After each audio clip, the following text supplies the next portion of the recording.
Now, last year, our next guest beat Kings of Comedy Lee Evans and Michael McIntyre to the title of top-selling comedy act of 2014. Never one to rest on his laurels. Stand-up comic Kevin Bridges is now just 2 days away from completing his 135-date tour across Europe. Still found time to be with us today. Making me laugh then because we were just talking about what we've had on the show today. Just saying we watched the launch of Tim Peake. You said how did he clear that with his missus?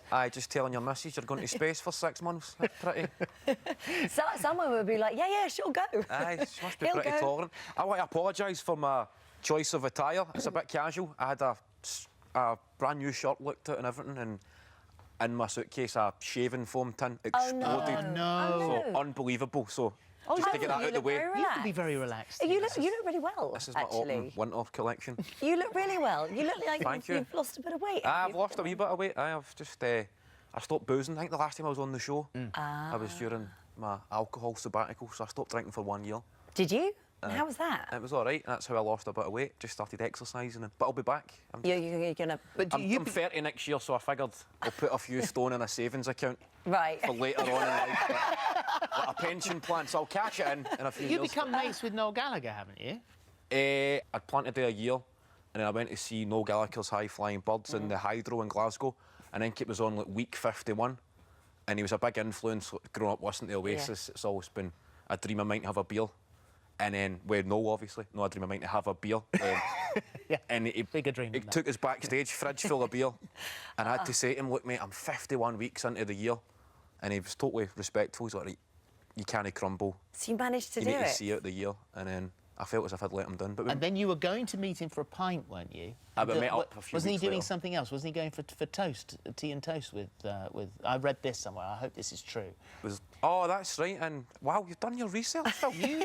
I feel as if my phone's been hacked here. This is right, aye. This was in Dublin. We'd been keeping in touch ever since. He texted me a couple of jokes and stuff, and he's funny. And then I said, somebody else had said, oh, Noel's in the hotel. This was in Dublin. So I texted him saying, I think we're in the same hotel in Dublin if you fancy a beer. But he ditched me because he was going to Bono's for tea and toast. So. Wow. What an excuse, man. What an excuse. With Bono. Tea and toast with Bono. That's what an afternoon, eh? That's success. Success. I mean, talking of success, this is the DVD here, a whole different story. This is from the tour, and it's gone crazy, hasn't it? I mean, this has been huge for you. I think it's top of the illegal streaming charts. So which is I'll take that. That's not kind of the one you don't want to be. That's my fan base, man. Good on them. No, it's done well. It's done well in the charts and stuff, and it's only numbers in it, but people are enjoying it, which is. And what do you? I mean, how does that go down, sort of, with your mates from home and your family? I mean, what do they think of your success? Just to go back to the illegal thing, one of my mates asked me to sign 20 pirate copies. You're joking. Wow. And did you? Well, he's only trying to make a buck, isn't he? But he's selling them in the bookies and pubs. It's a guy I've known for years ago. So. I'm just looking at your DVD team here. I just realised for God's sake, you're joking. Sorry, so it's available on legal formats as well as... I just realised I'm on to plug the DVD and I'm plugging the streaming and signed pirate copies. You really are. Anyway, sorry, I apologise to the promotional team. I love your success for your mum and dad. Dad specifically, because you run through all your material with him, don't you? That goes back to the very first gig. My dad came up, I was only 17, and the club had said, you need to bring a parent, which is quite an uncool first foray into showbiz or rock and roll, having to bring your dad along. But he came up to the first gig when I was 17, and he enjoyed it. After the gig he took me for a McDonald's, and he was sitting just going through the stuff, and then it became a sort of...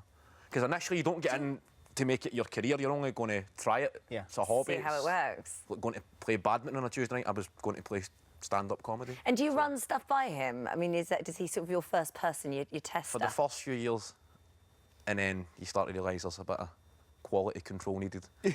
And he's funny, but in his own kind of way. Quite. Aye, still very dad funny. Yeah. So. Listen, that happens to all of us, I tell you. And when you got the opportunity to treat them, what did you treat them? Well, this was one, obviously, the Orient Express. People are asking. I think he's got a bit of fame in his own right after this story. I'd got my trip on the Orient Express. He's always been obsessed with trains. I don't mean that in a weirdo kind of way, but he's always been into like luxury train journeys, Orient Express. And I remember him going to book it, in Clydebank Shopping Centre about 10 or 15 years ago. That's where I'm from. And he'd asked for a quote for the Orient Express. And I think it just went bright red and apologised. My mum slapped him and they booked like a week in Mallorca or something like that. Oh. So I'd always remembered that day and I'd say to him, what is the Orient Express? And my mum's going, oh, it's a luxury trip. Your dad's went mad. Don't worry, ignore it. Oh. And I took a mental note and I remembered it was an anniversary a few years ago and I remembered that story. So I got him the trip. And he missed the that's train. lovely. It's lovely, but he missed it. You're joking. That's true.